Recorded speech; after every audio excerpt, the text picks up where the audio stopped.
The rain tapped against the window like a drumbeat as my dad stood in the doorway, his face a storm of anger and disappointment. "You think you can just live here, freeload, and do whatever you want?" he yelled, his voice echoing through the small living room.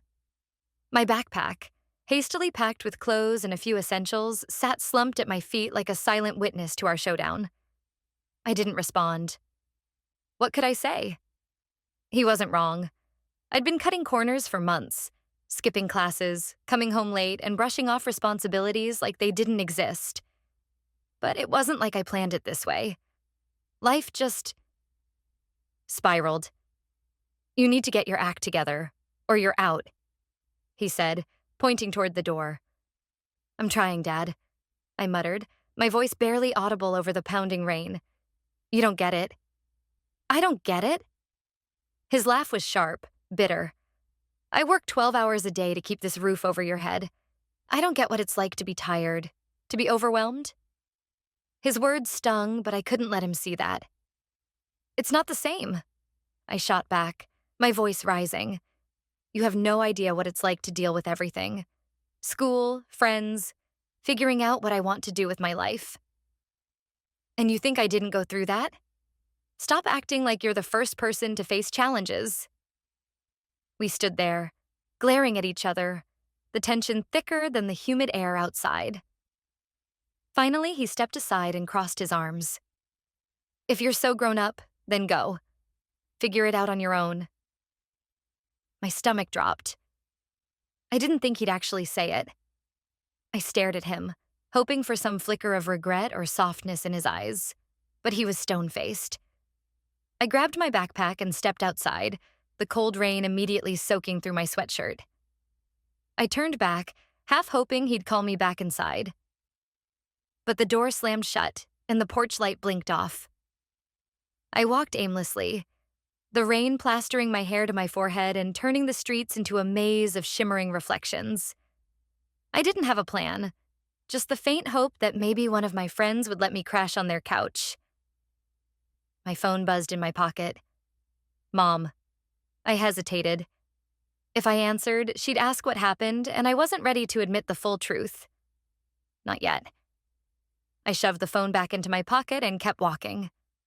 Eventually, I found myself at a park I used to go to as a kid. The swings creaked in the wind, and the old jungle gym glistened under the streetlights. I sat on a bench, the cold seeping through my jeans, and let out a shaky breath. What was I going to do? I couldn't exactly afford an apartment, and the idea of couch surfing indefinitely made my stomach churn. For the first time, the weight of my choices hit me like a freight train. Hours passed, and the rain finally let up. The sky turned a muted gray as dawn crept in. I sat there, shivering, until I heard footsteps crunching on the gravel path. I looked up, and there he was. Dad, his hands shoved deep into his jacket pockets. "I figured I'd find you here," he said, his voice softer than before. I didn't reply, too stunned to speak. He sighed and sat down beside me.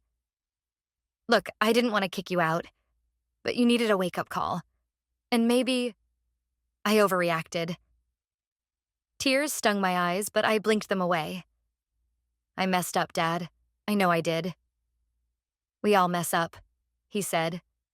"But you've got to take responsibility for it. Running away from your problems won't fix them." I nodded, the lump in my throat too big to swallow. He stood and held out a hand. "Come on, let's go home." For the first time in what felt like forever, I felt hope. Things weren't fixed, not by a long shot, but maybe, just maybe, we could figure it out together. I hesitated for a moment, staring at his outstretched hand. My pride was screaming at me to stay on the bench, to act like I didn't need his help. But the truth was, I was exhausted. Physically, emotionally, and mentally. Slowly, I reached out and took his hand. His grip was firm, steady, like an anchor in the chaos of my mind. The walk home was quiet. The streets were still wet, puddles glistening under the faint glow of streetlights. Dad didn't say much, but his presence alone was enough. It was strange how, in the silence, I could feel his frustration and his care all at once. When we got home, the house was eerily quiet. Mom must have gone to bed, though I was sure she knew what had happened. Dad flicked on the kitchen light and motioned for me to sit at the table. He poured himself a cup of coffee and grabbed a glass of water for me. "You hungry?" he asked. I shook my head. My stomach was still tied in knots. He sat across from me, the lines on his face deepening as he leaned forward. "Look, I don't want to fight with you, but I need you to understand something." I nodded, bracing myself for another lecture. "You're not a kid anymore, but you're not an adult either. That's a tough place to be." "I get that," he said, his voice softer than before. "But the world isn't going to wait for you to figure things out. You can't just coast through life hoping things will fall into place."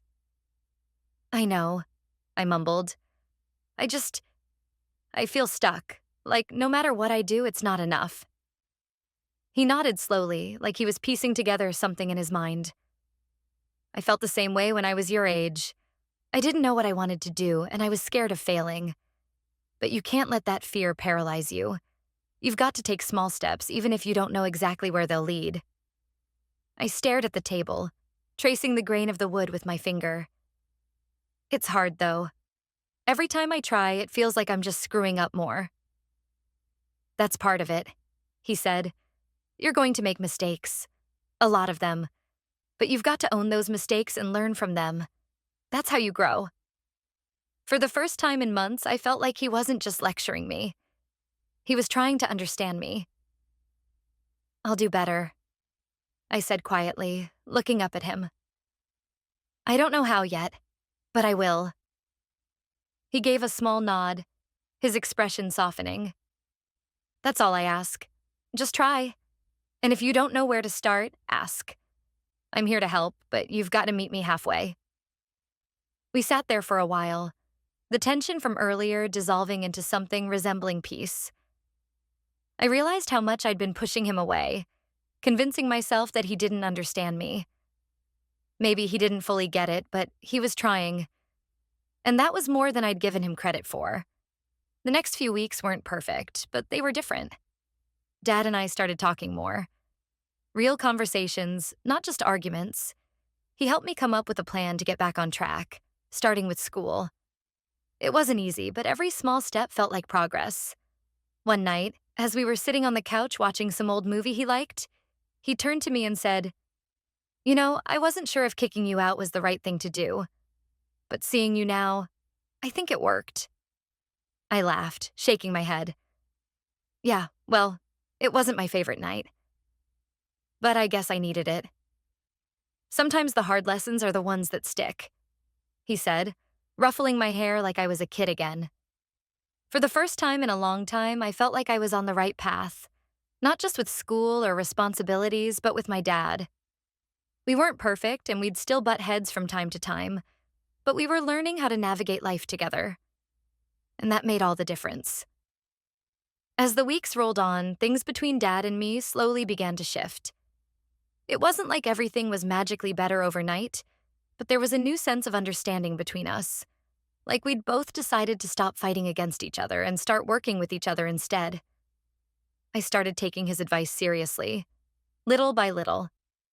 The first big step was going back to school and actually showing up. Not just physically, but mentally too.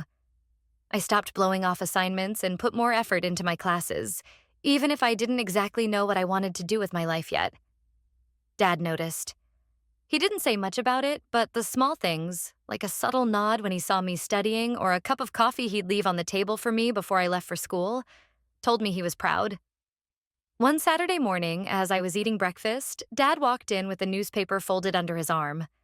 He dropped it on the table in front of me, a page already marked with a pen. "What's this?" I asked, eyeing the red circle around a job listing.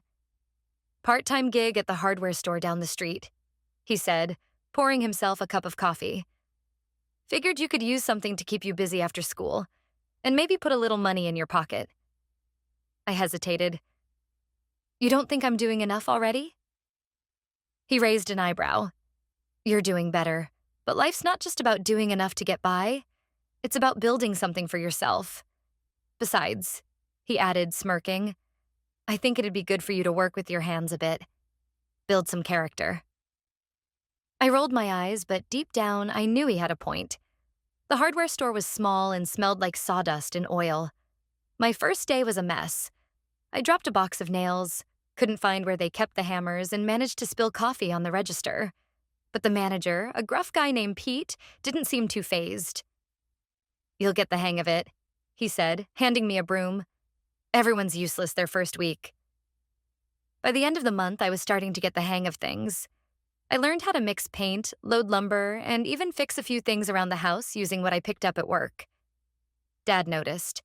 One evening, as I was fixing the loose hinge on a cabinet door in the kitchen, he leaned against the doorway, watching me. Didn't know you had it in you, he said, a hint of a smile tugging at his lips.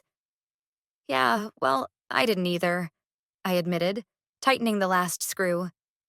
He nodded, his expression softening. Proud of you, kid. You've come a long way. Things weren't perfect, though. There were still days when I felt overwhelmed, like I was barely holding it all together. One night, after a particularly rough day at school, I came home to find Dad in his usual spot on the couch, flipping through channels. Rough day? He asked, glancing at me. I shrugged, dropping my bag by the door. Yeah, feels like no matter how hard I try, there's always more to do. He turned off the TV and patted the seat next to him. Come sit. I sat down, and he leaned back, his eyes thoughtful. You know, when I was your age, I felt the same way. Like I was drowning in responsibilities, trying to figure out who I was and what I wanted. It's a lot to deal with. I looked at him, surprised. How'd you get through it? He chuckled. Trial and error, and a lot of help from people who cared about me, even when I didn't think I deserved it. His words hit me harder than I expected. For so long, I'd seen him as this unshakable force, someone who always had it together. Hearing him admit that he'd struggled too made me realize I wasn't as alone as I thought. By the time summer rolled around, I'd saved up enough money from my job to start thinking about my future in a more concrete way. One night, over dinner, I brought it up. I've been thinking, I said, poking at my plate. Maybe college isn't totally out of the question. Dad looked up, his fork halfway to his mouth. Oh, yeah? Yeah. I mean, I don't know what I want to study yet, but I think I want to try. He set his fork down and nodded. That's a big step. You sure you're ready for it? Not entirely, I admitted, but I think I need to do it anyway. A slow smile spread across his face. That's my kid. The night Dad kicked me out was one of the hardest nights of my life, but looking back, it was also the turning point I didn't know I needed. It forced me to face my mistakes and take responsibility for my life.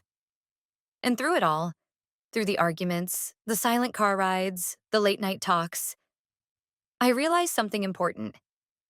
Dad wasn't just trying to be hard on me for the sake of it. He wanted me to succeed because he cared. Now, as I stand on the threshold of a new chapter, I can feel his support behind me like a steady hand on my shoulder.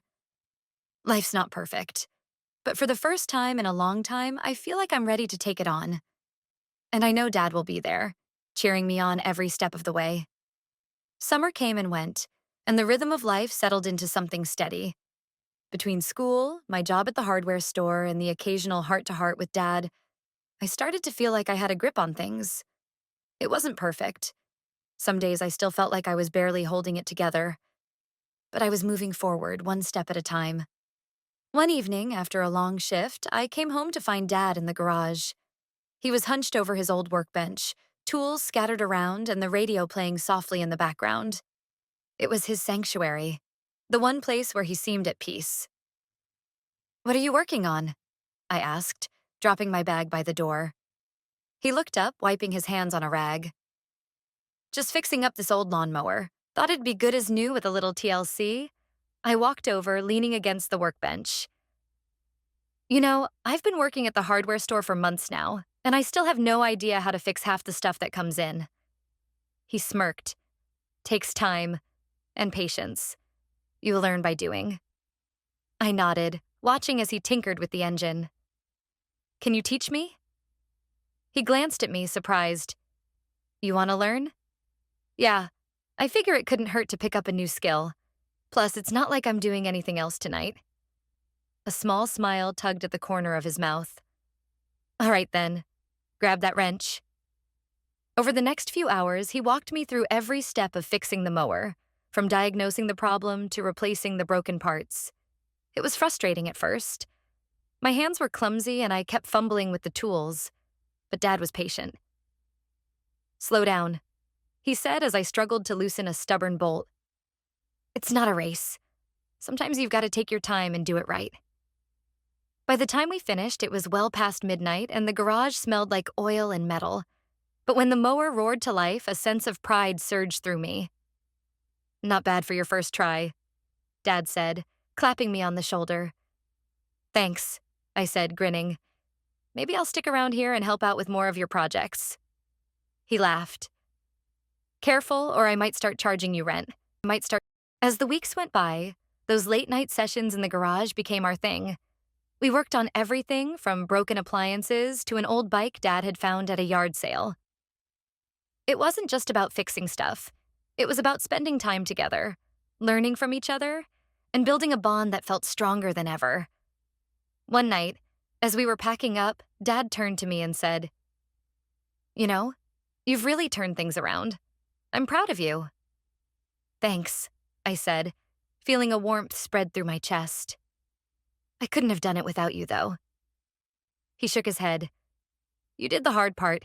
I just gave you a nudge. By the time fall rolled around, I was ready to take another big step.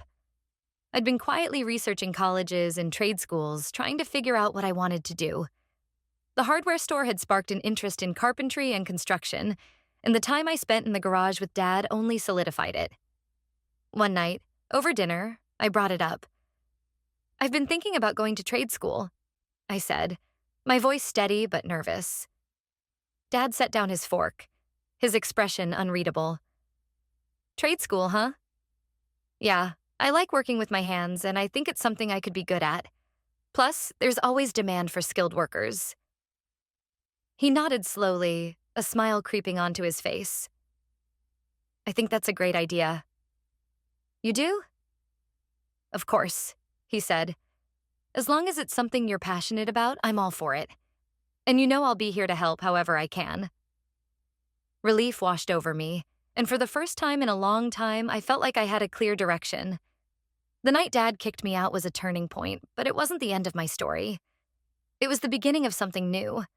A journey of growth, resilience, and rediscovering what it meant to be a family. And as I filled out my application for trade school with Dad sitting beside me, I realized something important. Sometimes, the hardest moments in life are the ones that shape us the most.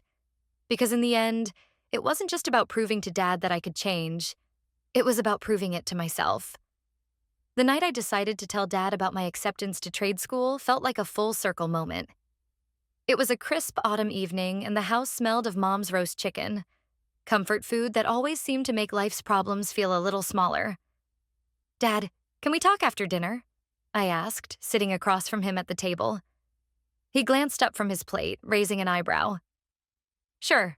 Everything okay? Yeah, just something important, I said, trying to hide the nervous tremble in my voice. He nodded, his focus returning to his meal, but I could feel his curiosity lingering. After we'd cleared the table, I grabbed the envelope from my backpack and followed him into the living room. He sat in his usual spot on the couch, and I perched on the edge of the armchair, gripping the envelope like it might slip away. What's this about? He asked, setting his coffee mug on the table. I handed him the envelope. I got accepted to trade school. He opened it, scanning the letter with a mix of pride and surprise. Well, look at that, he said, a slow smile spreading across his face. I knew you could do it. Thanks, I said, relief washing over me. I start in January. He nodded, his smile fading slightly. That's great news, but... He hesitated, his brow furrowing. There's something I need to tell you too. The shift in his tone sent a ripple of unease through me. What is it? He leaned forward, rubbing his hands together as if he were trying to find the right words. The night I kicked you out, it wasn't just about you needing a wake-up call. It was about me too. I was going through something and I didn't know how to deal with it. I frowned. What do you mean?